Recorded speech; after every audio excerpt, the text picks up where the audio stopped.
Okay students, तो आज हम लोग स्टार्ट करने जा रहे हैं डेमोन्स्ट्रेटिव एडजेक्टिव। डेमोन्स्ट्रेटिव एडजेक्टिव क्या होता है? इसको हम लोग संकेतवाचक विशेषण भी कहते हैं। संकेतवाचक विशेषण क्या होता है? जब किसी की तरफ वो वर्ड जो किसी के लिए संकेत कर रहे होते हैं तो उसको हम लोग डेमोन्स्ट्रेटिव एडजेक्टिव या संकेतवाचक विशेषण कहते हैं। इसमें देखिए, एक बॉय है, वो एक कैट की तरफ से उंगली से इशारा कर रहा है, तो वो बता रहा है कि ये एक बिल्ली है। तो इस तरह से वो उसको संकेत कर रहा है। तो इसी तरह के एडजेक्टिव को हम लोग डेमोन्स्ट्रेटिव एडजेक्टिव कहते हैं। Read the sentences. सेंटेंसेस को पढ़ेंगे। Look at that cat trying to climb the tree. इस बिल्ली को देखो जो कि पेड़ पर चढ़ने की कोशिश कर रही है।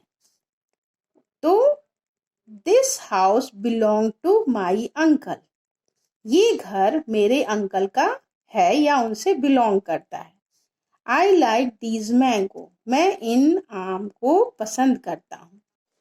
Those apples are from Kashmir. वो सेब कश्मीर के हैं। I dislike such jokes. मैं इस तरह के जोक्स को पसंद नहीं करती। She lives on yonder hill. वो योंडर हिल पर रहती है। तो इस तरह से the adjective this, these, that, those, such, yonder point out which person or thing are meant. They are called demonstrative adjectives. They answer the question which. यानी कि ये जो सारे वर्ड्स हैं ये इस क्वेश्चन का आंसर देते हैं कि वो चीज कौन सी है या वो पर्सन कौन सा है। तो इस तरह से जो भी वर्ड जो होते हैं वो कौन सा का आंसर देते हैं उनको हम लोग डिमॉन्स्ट्रेटिव एडजेक्टिव कहते हैं या संकेतवाचक विशेषण कहते हैं। नाम से ही पता चलता है संकेतवाचक। जब हम लोग किसी भी नाउन या प्रोनाउन को संकेत देकर या उनको एक तरह से एक डायरेक्शन देकर एक्सप्लेन करते हैं तो उनको हम लोग डिमॉन्स्ट्रेटिव एडजेक्टिव कहते हैं। अब एग्जाम्पल के लिए हम लोग देखेंगे। Tick the right choice of fill in the blanks. Sorry Roshan, you cannot borrow dash book. It is meant for senior students. तो इसमें यहाँ fill in the blanks में क्या होगा? Such, this, these या those? Yes, this. This is right answer. I hate to make friend with dash boys. They spoil you. यहाँ पे these होगा. The king once built a palace on dash hill. यहाँ पर हम लोग yonder use करेंगे। Dash rascals must be arrested by the police. यहाँ पर दोज होगा। Do not be in a dash a hurry. Do not be in a such a hurry. तो इस तरह से हम लोग डेमोन्स्ट्रेटिव एडजेक्टिव को उनके जरूरत के आधार पर रिकॉर्ड करेंगे। ठीक है। अब नेक्स्ट हमारा आता है इंटेरोगेटिव एडजेक्टिव। इंटेरोगेटिव एडजेक्टिव जैसे कि नाम से ही पता चलता है प्रश्नवाचक विशेषण, यानी वो शब्द जो क्वेश्चन पूछने के लिए यूज किए जाते हैं या क्वेश्चन के आधार पर किसी की भी विशेषता बताते हैं उनको हम लोग इंटेरोगेटिव एडजेक्टिव कहते हैं। Read the sentences. इन सेंटेंसेस को हम लोग ध्यान से पढ़ेंगे। What colour is your hair. तुम्हारे बालों का कलर क्या है। तो इस तरह से इसमें क्वेश्चन पूछा गया है और व्हाट, विच, हुज का प्रयोग किया गया है। तो ये जो व्हाट, विच, हुज है ये नाउन से क्वेश्चन पूछ रहा है, इसलिए इसको इंटेरोगेटिव एडजेक्टिव्स कहते हैं। फिर नेक्स्ट आता है पॉजेसिव एडजेक्टिव्स। पॉजेसिव एडजेक्टिव्स क्या होते हैं? यस, इसको हम लोग संबंधवाचक विशेषण कहते हैं। संबंधवाचक विशेषण क्या होता है? जो किसी से भी संबंध को प्रेजेंट करते हैं, किसी नाउन या प्रोनाउन के साथ संबंध को बताते हैं, उनको हम लोग पॉजेसिव एडजेक्टिव्स कहते हैं। जैसे my cloth, his pen, your room, their car, our children. तो यहाँ पे my, his, your, their, our, इनको जो है पॉजेसिव के रूप में यूज किया गया है, एक संबंध के रूप में यूज किया गया है, इसलिए इसको पॉजेसिव एडजेक्टिव कहते हैं। ये फिर ये किस चीज का आंसर देते हैं? ये हुज का आंसर, यानी किसका। कपड़ा किसका, तो माई क्लॉथ्स, मेरा कपड़ा। पेन किसका? हिज पेन, उसका पेन। रूम किसका? योर रूम, तुम्हारा रूम। कार किसकी? देयर कार, उनकी कार। चिल्ड्रेन किसके? Our children. तो इस तरह से जो भी वर्ड हुज यानी किसका आंसर दे रहे होते हैं, उसको हम लोग पोजेसिव एडजेक्टिव्स कहते हैं। ठीक है। अब next, okay students, now I am going to explain this exercise. Underline the adjectives in the following sentences and say of what kind each is and which noun is qualifies. ठीक है, तो अब पहला आप लोग, now explain. I, ओके बच्चों, तो अब हम लोग एक्सप्लेनेशन स्टार्ट करते हैं। First, I know a funny little man. मैं एक फनी लिटिल मैन को जानता हूं। अब इसमें एडजेक्टिव क्या है? यस, इसमें फनी जो है वो एडजेक्टिव है। वो कौन सा एडजेक्टिव है? फनी। यस, फनी है एडजेक्टिव ऑफ क्वालिटी, यानी कि जो गुण बता रहा है लिटिल मैन के। तो इस तरह से फनी जो है वो आपका एडजेक्टिव ऑफ क्वालिटी हुआ। अब next, the way was long, the wind was cold. अब इसमें टू एडजेक्टिव्स हैं, एक लॉन्ग और एक कोल्ड। ये दोनों भी, जो वे है, लॉन्ग है वो वे की क्वालिटी बता रहा है, और जो कोल्ड है वो विंड की क्वालिटी बता रहा है। तो ये भी आपका एडजेक्टिव ऑफ क्वालिटी हुआ।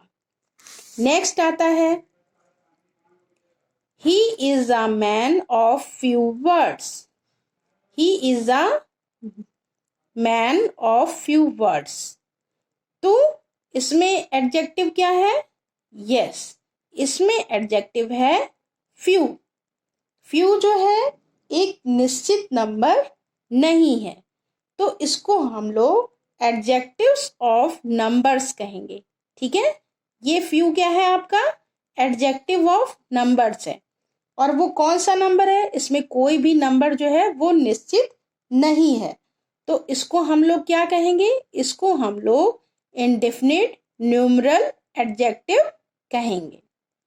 फिर नेक्स्ट आता है, I have told you this many times before. मैंने ये तुमसे कई बार कहा है पहले। तो इसमें क्या हुआ?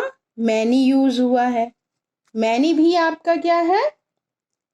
इसमें मैनी आपका यूज हुआ है। मैनी भी आपका एडजेक्टिव ऑफ नंबर्स है। तो एडजेक्टिव ऑफ नंबर्स में आप लोगों का ये कौन सा टाइप है? यस, इसमें कोई भी संख्या जो है वो निश्चित नहीं है, तो ये भी आपका जो है वो इनडेफिनिट न्यूमरल एडजेक्टिव हुआ। ठीक। Next, how many marks did you get, यानी how many marks did you get, तुम्हें कितने मार्क्स मिले हैं। तो इसमें हाउ मेनी, कितने मार्क्स मिले हैं, इसमें भी नंबर्स आए हैं, लेकिन इन नंबर्स को how many marks did you gate, इसमें नंबर्स आए हैं, कितने मार्क्स मिले हैं, लेकिन वो पता नहीं है कि कितने मार्क्स हैं। तो इसको भी हम लोग एडजेक्टिव ऑफ नंबर्स कहेंगे, और इसमें कितने मार्क्स हैं वो नहीं पता है, तो इसलिए इसको हम लोग इनडेफिनिट न्यूमरल्स एडजेक्टिव ही कहेंगे। फिर next, he is 90 years old. अब इसमें एडजेक्टिव क्या है? 90। ये भी आपका एडजेक्टिव ऑफ नंबर्स है, और एडजेक्टिव ऑफ नंबर्स है तो इसमें नंबर जो है वो दिए हुए हैं। वो कितने साल का है? वो 90 साल का है, तो उसमें नंबर दिए हुए हैं, तो इसको हम लोग डेफिनिट न्यूमरल्स नंबर कहेंगे। ठीक है। फिर next, an empty vessels make much noise. अब इसमें एडजेक्टिव क्या है? एम्प्टी वेसल्स, तो एम्प्टी यानी खाली सीटी, और मच नॉइज यानी कि बहुत शोर मचाते हैं। तो इसमें टू टाइप्स के एडजेक्टिव हैं। एम्प्टी वेसल्स क्या हुआ? खाली सीटी, यानी कि ये आपका एडजेक्टिव है, लेकिन कौन सा एडजेक्टिव है? ये क्वालिटी ऑफ एडजेक्टिव है, उस एडजेक्टिव ऑफ क्वालिटी है। फिर जो मच है वो एडजेक्टिव ऑफ क्वांटिटी है। तो इसमें दो एडजेक्टिव को हम लोग यूज कर सकते हैं। उसके बाद नेक्स्ट आता है, there is a little hope of her recovery. उसकी रिकवरी के लिए बहुत छोटी उम्मीद है। तो इसमें क्या होगा? इसमें लिटिल यानी कि छोटी सी, थोड़ी सी उम्मीद है, उसमें नंबर एकदम ही डिसाइडेड नहीं है, तो इसको हम लोग एडजेक्टिव ऑफ क्वांटिटी कहेंगे, यानी उसकी मात्रा बताई गई है कि कितनी है, तो उसको एडजेक्टिव ऑफ क्वांटिटी कहा गया है। सम ड्रीम्स आर लाइक रियलिटी। कुछ जो सपने होते हैं वो एक रियलिटी की तरह होते हैं। तो इसमें कौन सा एडजेक्टिव है? इसमें एडजेक्टिव ऑफ नंबर्स है, और सम इसमें एडजेक्टिव है, और ये कौन सा एडजेक्टिव है? यस, ये है आपका इनडेफिनिट न्यूमरल्स एडजेक्टिव।